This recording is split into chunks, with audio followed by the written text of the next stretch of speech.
Pablo Emilio Escobar Gaviria was born on December 1, 1949. He was born in Rio Negro, a city in Colombia. His father, Abel de Jesus Derry Escobar, was a farmer. He did not have much money. He often worked on other people's farms to feed his family. Pablo's mother was Hermilda de los Dolores Gaviria Berrio. She was a school teacher. Pablo had 6 brothers and sisters. He was the third child in the family. When Pablo was a young boy, his family moved from Rio Negro. They went to live in Medellin. Medellin was a city that was growing very fast. Many years ago, Spanish people started a small village there. The village grew bigger over time. By the year 1905, about 60,000 people lived in Medellin. When Pablo was born, the city had more than 300,000 people. It continued to grow quickly. When Pablo was a young man, more than 1 million people lived there.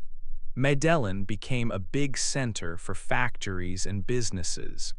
It was the second biggest city in Colombia after the capital city, Bogotá, but this fast growth caused problems.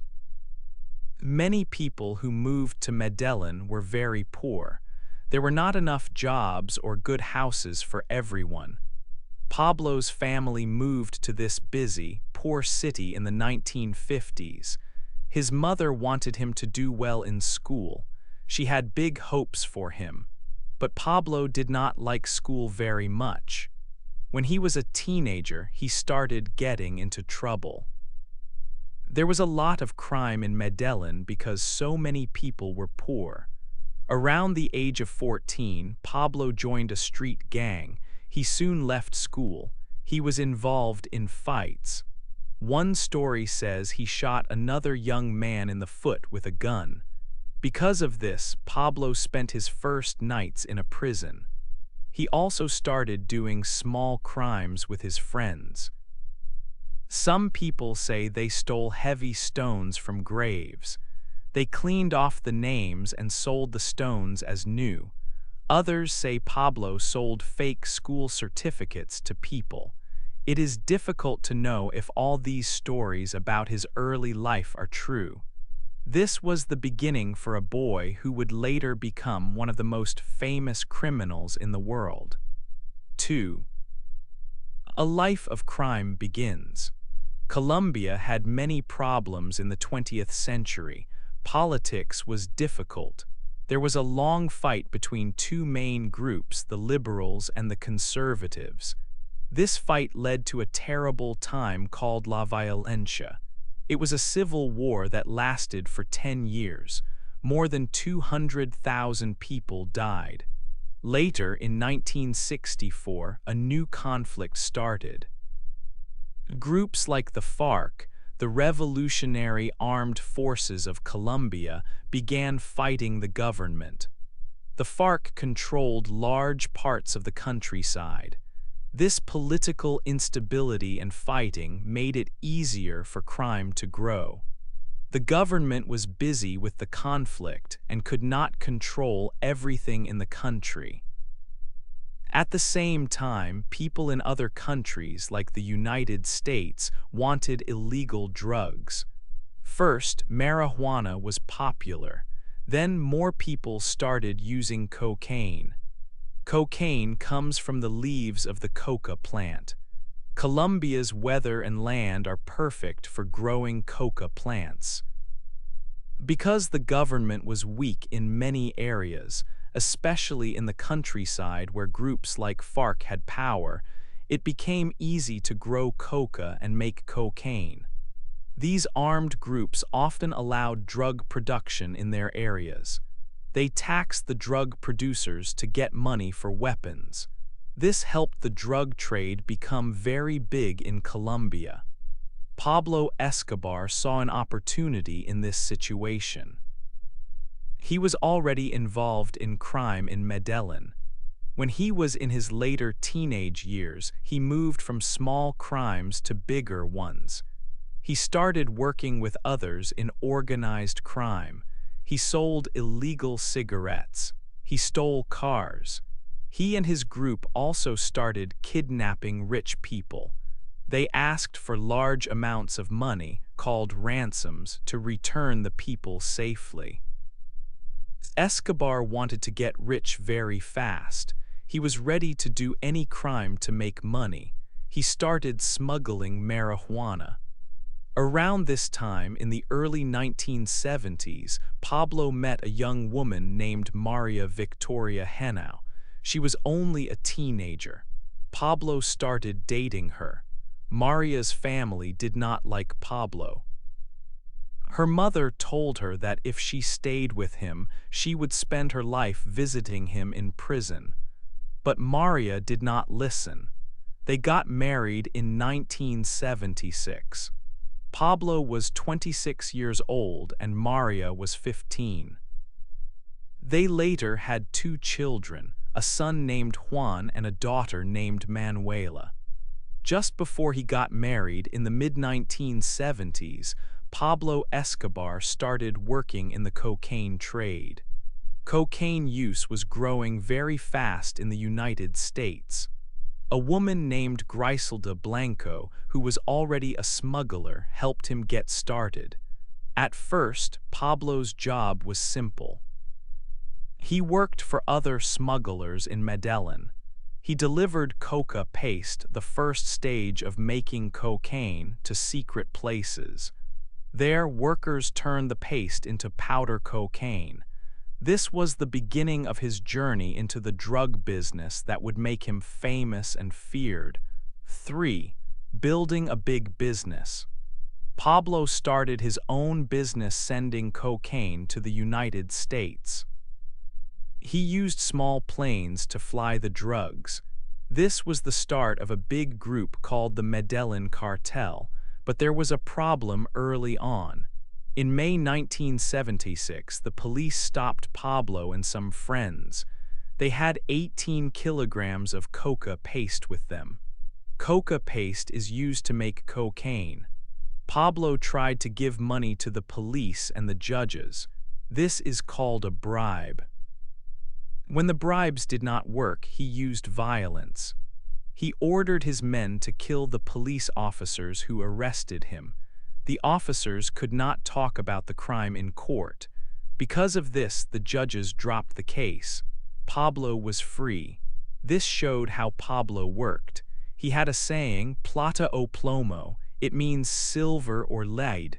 Silver means money, like bribes. Lead means bullets, like violence. If people did not take his money, he used violence against them. Pablo's business grew very fast in the late 1970s. He needed help to send more cocaine to America. He started working with 2 men, Carlos Lader and George Jung. Lader was from Colombia and Germany. Jung was from America. They met in prison in the United States and planned to sell cocaine. When they got out of prison, they started moving cocaine for Pablo. They sent it from Colombia through the Caribbean islands to Florida in America. Carlos Lader had a big idea. In 1978, he bought land on a small island in the Bahamas called Norman's Key. He forced people living there to sell their land. Sometimes he killed people who did not want to sell. Later built an airport runway and buildings to store drugs. Norman's Key became a private stop for the Medellin cartel's drugs. Big planes brought cocaine from Colombia to the island. Then, smaller planes took the cocaine secretly into the United States. Every day, more than 300 kilograms of cocaine arrived there. This made Pablo and Lader very, very rich. They became billionaires. Pablo also worked with a pilot named Barry Seal. Seal was from Louisiana in America. Starting around 1981, Seal flew drugs for Pablo. He used small planes that flew very low. Police radar could not see them easily. Seal flew over the sea to Louisiana and dropped packages of cocaine from the plane. People on the ground picked up the drugs. But Barry Seal got into trouble. The American Drug Police, called the DEA, caught him in 1983. To avoid prison, Seal started helping the police in 1984. He gave them information about Pablo and his business. Pablo found out that Seal was helping the police. In February 1986, Pablo ordered his men to kill Barry Seal. 4. Rich and famous. Pablo Escobar made a lot of money from selling cocaine. He became very rich. He used some of this money to buy land in Colombia near a town called Puerto Triunfo. This place was about 150 kilometers east of Medellin. The land was big, about 20 square kilometers. Here, he built a huge estate called Hacienda Nápoles. It was a special place for him and his family. Hacienda Nápoles had a large house built in the old Spanish style. It also had a park with many statues.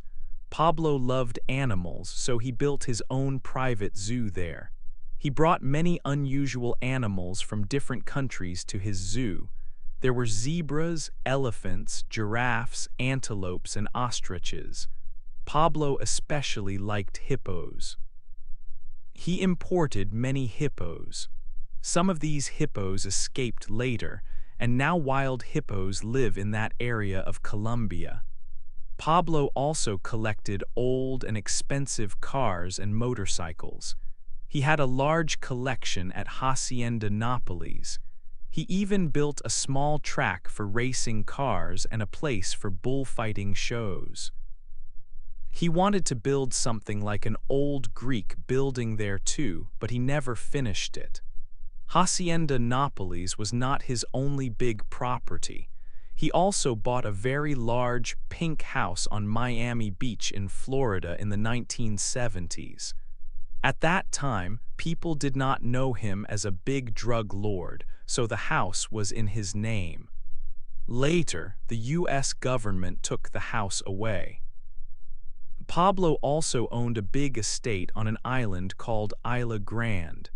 This is a large island near the coast of Colombia. His estate there had a mansion, extra apartments for guests, swimming pools, and a special place for helicopters to land and take off. The Medellin cartel made billions of dollars. They made so much cash money that it became a big problem. It was very difficult to spend all the money. It was also hard to hide it or make it look like legal money. This is called money laundering. They tried sending money to Panama. Sometimes they bought gold, melted it down, and turned it into clean money in other countries, but they still had too much cash. They needed thousands of dollars just for rubber bands to hold the stacks of money together. So they had to hide the cash in secret places. The cartel owned hundreds of properties, and many were used just to hide money. They often hid large amounts of cash inside walls or under floors. Sometimes, this hidden money is still found today. For example, in the year 2020, Pablo's nephew, Nicolas Escobar, found $18 million hidden inside the wall of a house Pablo used to own. 5. Politics and danger. As Pablo Escobar's business grew bigger, the danger also grew. He made a lot of money, but he was always worried about getting caught. His biggest fear was extradition. Extradition means being sent to another country to face trial. For Escobar, this meant being sent to the United States. In 1979, the government of Colombia signed an extradition agreement with the U.S. This agreement started fully in 1982. It was a very serious problem for Escobar. If he was caught and sent to the US, he would probably spend the rest of his life in a prison there. Escobar fought hard against this treaty. He started using violence against people who supported it. His men carried out kidnappings and murders. They bombed buildings. He hoped this terror campaign would make the government change its mind about extradition. At the same time, Escobar wanted the Colombian people to like him. He tried to create an image of himself as a hero, like Robin Hood. He gave away large amounts of money. Sometimes he just gave cash directly to poor families in Medellin. He also used his money to build things for the community. He paid for new houses in poor areas. He built football fields for children to play on and parks for families. He even helped improve roads in Medellin. At Christmas, he sometimes dressed like Santa Claus and gave expensive gifts to poor children. He hoped these actions would make ordinary people see him as a friend, not just a criminal. He thought having popular support could help protect him. In 1982, Escobar decided to try politics. He became a candidate for the Colombian Liberal Party. He wanted to win a seat in the Colombian government. During his campaign, he spoke strongly against the extradition treaty. He told people it was bad for Colombia and gave too much power to the United States. But not everyone believed he was a hero. Many people did not trust him. Powerful people in the government did not want a drug trafficker in politics. The new president, Belisario Betancur, wanted him out. Betancur chose Rodrigo Lara Bonilla to be the Minister of Justice. Lara Bonilla's job was to go after drug lords like Escobar. Newspapers also started writing bad things about him. One big newspaper, El Espectador, wrote a long story about Escobar's arrest years before in 1976. This story showed how he used threats to avoid trouble. Suddenly, everyone was talking about Escobar's crimes. He was getting a lot of unwanted attention. The government and the U.S. Embassy put more pressure on him. His special protection as a member of parliament was taken away. Judges started looking into his old crimes again. Escobar realized that politics was making things worse for him, not better. On January 20, 1984, he resigned from his position in the government. He left politics, but he promised to keep fighting against his enemies in other ways. 6. War against the country. Rodrigo Lara Bonilla was Colombia's justice minister. He wanted to stop Pablo Escobar and other drug traffickers, but Escobar did not want to be stopped. On April 30, 1984, Lara Bonilla was sitting in his car in Bogotá traffic. Suddenly, a motorcycle with two men pulled up beside his car. One man had a powerful gun. He shot Lara Bonilla many times. The justice minister died right there. The men who killed him worked for Escobar. This terrible event showed everyone that Escobar was starting a war.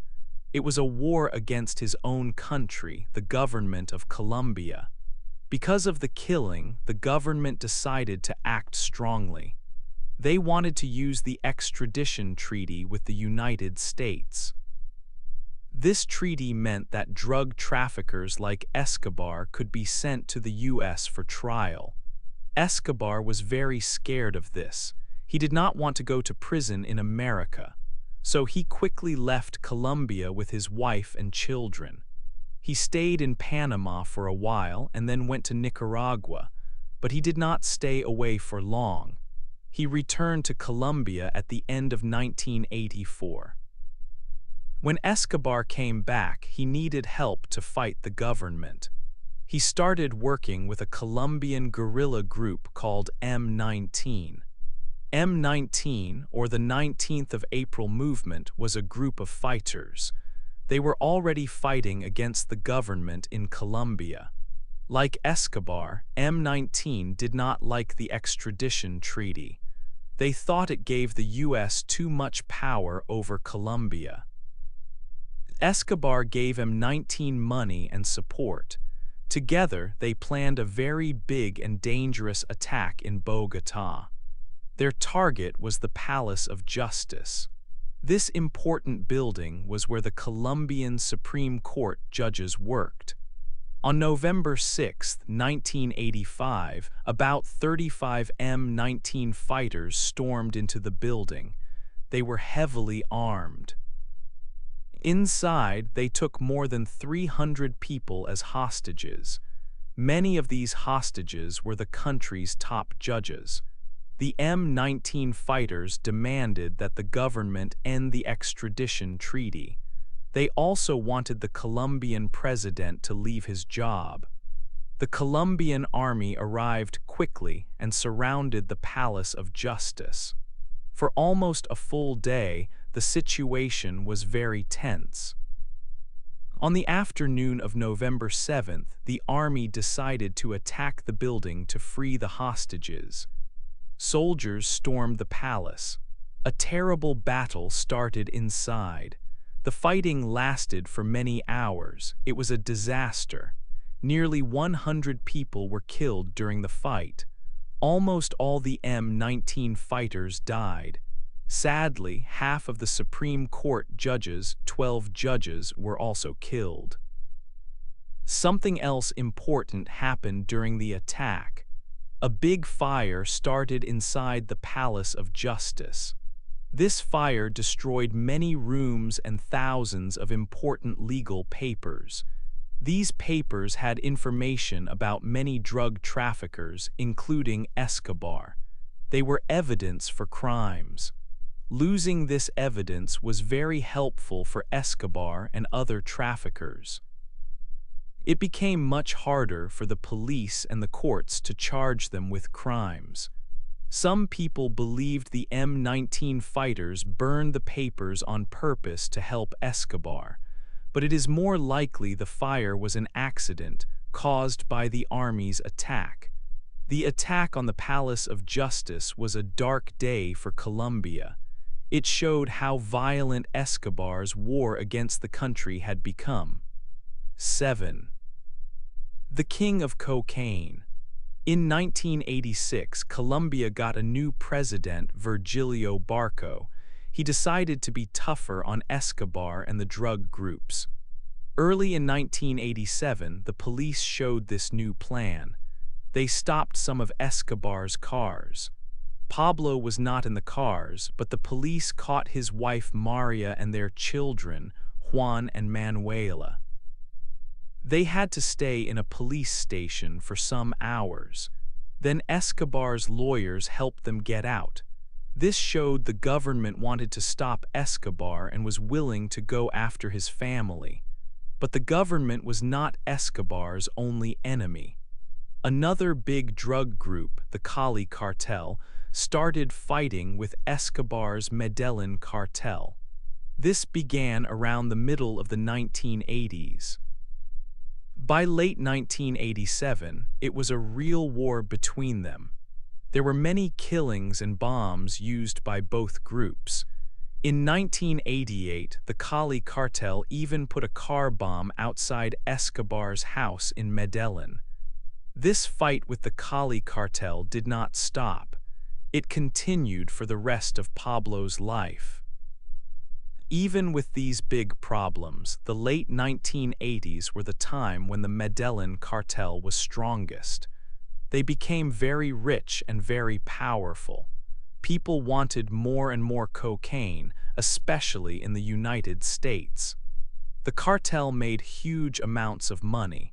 It earned maybe $70 million every day. That was about $25 billion every year. The Medellin cartel controlled most of the cocaine business in the world, about 80%. They had so much cash money, they spent about $1,000 each week just buying rubber bands to put around the money. Sometimes, maybe 10% of the money was lost or eaten by rats because they could not hide it fast enough. Pablo used some of his money to make people like him. He gave a lot of money to Medellin's football team, Atlético Nacional. Because of his money, the team got much better players. In 1989, Atlético Nacional won a very important South American football prize, the Copa Libertadores. It was the first time a team from Colombia won this big cup. This made many people in Medellin and Colombia happy, and they liked Escobar more. But Medellin was becoming a very dangerous place to live. By the end of the 1980s, it was maybe the most dangerous city in the whole world. Many people were killed there every day. In the year 1991, more than 7,200 people were murdered in Medellin. That is an average of about 18 people killed every day. Escobar ordered terrible attacks that killed many people. He did not care if normal, innocent people died. In November 1989, he ordered a bomb on an airplane, Avianca Flight 203. The plane was flying inside Colombia. It exploded just 5 minutes after it left Bogotá. All 107 people on the plane died, and 3 people on the ground died too. Escobar wanted to kill a politician who he thought was on the plane, but the politician was not there. Only 2 weeks after the plane bomb, Escobar ordered another huge bomb. A truck full of dynamite exploded outside the DAS building in Bogotá. The DAS was an important police building. 57 people died and more than 2,000 people were hurt. Escobar wanted to kill the director of the DAS. These attacks showed that Escobar was ready to kill many innocent people. 8. The final days. Pablo Escobar tried to kill Cesar Gaviria, but Gaviria still won the election in 1990. The next year, 1991, Colombia made a new constitution. This new law stopped the government from sending drug traffickers to the United States. This was called extradition, and Escobar was very afraid of it.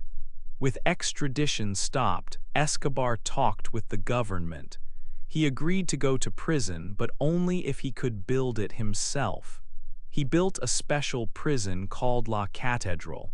It was on a hill near Medellin. It was more like a comfortable hotel than a prison. It had a football field, a bar, and nice rooms. Escobar could see the city below with a telescope. He continued to run his drug business from inside La Catedral. Many people learned about Escobar's easy life in his special prison. The government felt pressure and decided to move him to a normal army prison in July 1992. But Escobar found out about the plan. He had built a secret escape tunnel when La Catedral was made. He used it to escape before the soldiers arrived. After his escape, a very big search started. The Colombian police made a special group called the Search Block to find him. The United States sent soldiers and agents to help. Escobar's enemies also joined the hunt. These enemies included the Cali cartel and a group called Los Peps. Los Peps was made of people whose families were hurt by Escobar. For almost 18 months, Escobar hid. He moved between different safe houses. The police and soldiers looked everywhere. They listened to phone calls to find him. On December 2, 1993, they found him. They traced a phone call he made to his family. He was hiding in a house in Medellin. Police and soldiers went into the house.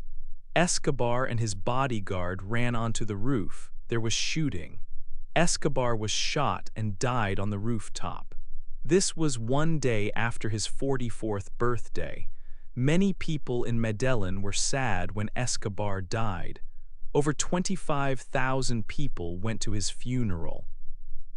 After his death, the Cali cartel became stronger for a short time. But soon, other new drug groups appeared. Drug routes started to go through Mexico more often. Medellin slowly became safer. The city started to recover from the years of violence. Pablo Escobar has a complex history. Some people remember him as a Robin Hood who helped the poor. Others remember him only as a violent killer who brought pain to Colombia. What do you think about Pablo Escobar? Hey there! Just a second before you go. If you learned something new today, please give this video a like, write your thoughts in the comments, and subscribe to the channel. It only takes a second, and it really, really helps to create even better English videos for you. Your support means the world. Thank you.